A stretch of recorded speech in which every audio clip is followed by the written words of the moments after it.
Greetings to everyone, friends. New details have emerged about how the war in Ukraine might end. And strangely enough, Europe, basically in key moments, as I understand it, will not be participating, at least in the current plans, and all the responsibility will be taken exclusively by the United States.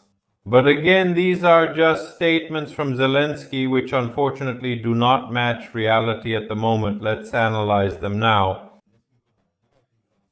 This is very important for all Ukrainians, both those living in Ukraine and abroad. Subscribe to the channel, leave a like, thank you.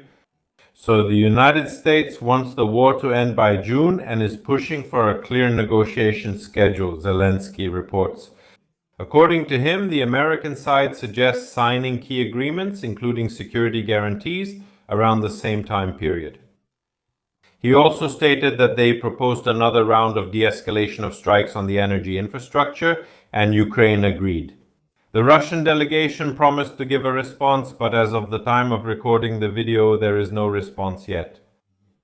Also, as a result of the negotiations, the exchange of prisoners of war will continue. That's the first thing, and the second.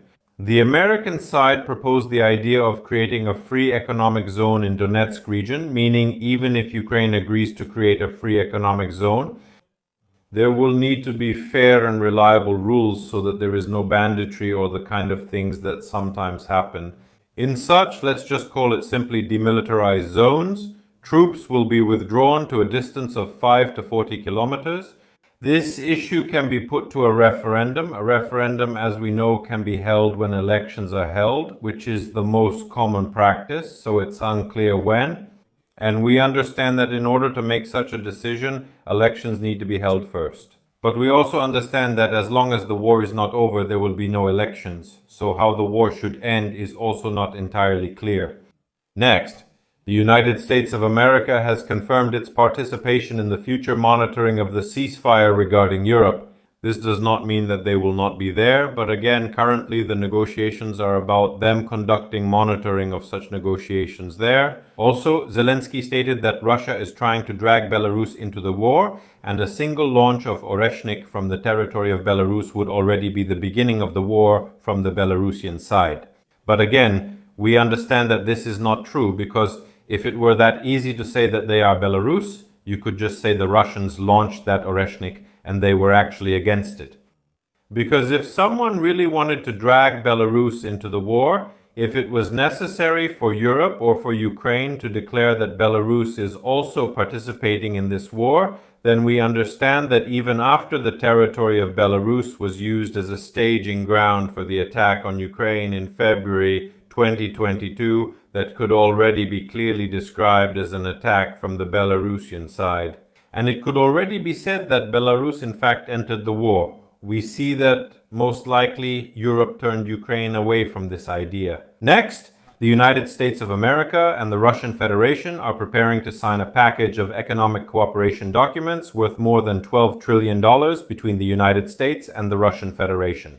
Let me remind you, so we see that the United States of America does not consider Russia its enemy or adversary there. They consider China their main enemy, and they need Russia as a raw material appendage in order to be able to harm China. And that is exactly why we understand that this is the one, the only, and the main reason why the United States of America treats Russia so complimentarily and so positively, despite what they are doing in Ukraine. Next, Yehor Cherniev stated that he is the deputy head of the Committee of the Verkhovna Rada of Ukraine on National Security and the head of the permanent delegation of Ukraine to the NATO Parliamentary Assembly. He stated that even if the Russian Federation attacks NATO troops on the territory of Ukraine, NATO will not consider it an attack on their countries.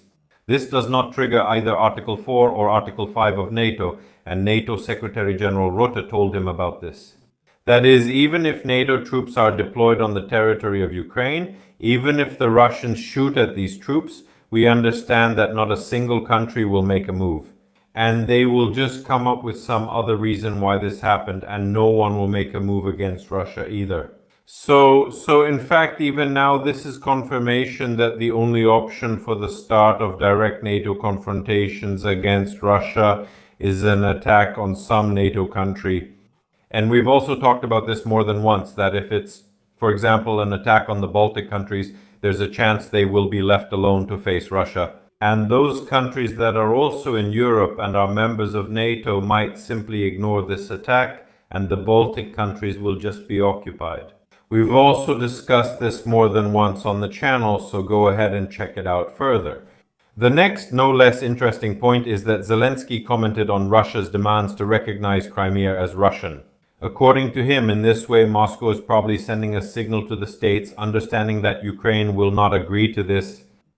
What does Zelensky say? Probably some things in the relations between the United States and Russia do not concern us. But if this somehow affects our national interests, the Ukrainian people, our territories, then we would like to see it so that there won't be problems later. And this definitely should not happen against the interests of Ukrainians. That was Zelensky's statement. In general, what I want to say is that we see a lot, really a lot. There are a lot of conversations, a lot of stories about how the war should end. They said it would end by June, and before that they said the states really wanted to finish it by March, but we see that as of today that's just not happening. Europe is trying to introduce the 20th package of sanctions, with which it wants to completely and fully stop servicing, let's say, Russian tankers and the shadow fleet tankers of Russia under other flags that transport oil. But they also want to ban the transportation of various Russian cargoes through the Baltic Sea. Will they do it? They promise that they will do it. They promise that in the coming days this sanctions package will be signed. But again, how this will work and whether it will really work as it is written on paper, is not a fact at all. Why? Because we already have experience. For example, we understand that Russian oil is banned in the territory of the European Union.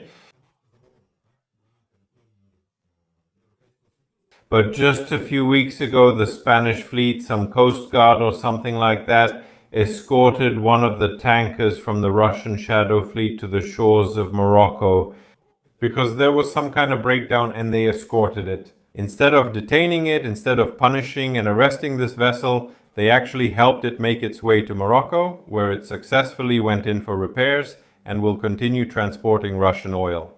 So we see that even in Europe, in the European Union itself, there is no unity and no understanding that they will definitely follow these conditions. The sanctions that they themselves adopt and set out, we need to look at the practice. And in practice, we see that there seem to be a lot of sanctions. On the other hand, Russia still receives high-tech equipment that is produced both in European countries and in the United States of America. And with the help of this equipment, they continue to make missiles, produce some military equipment, and use all of this in Ukraine. Because business is business, money is money, and we see that for them, money doesn't smell. So, in words, everything sounds great, everything is very interesting, but in reality, it's not really like that. What do you think about this? Write in the comments, it will be very interesting to read your opinion. I wish everyone a great day. See you next time.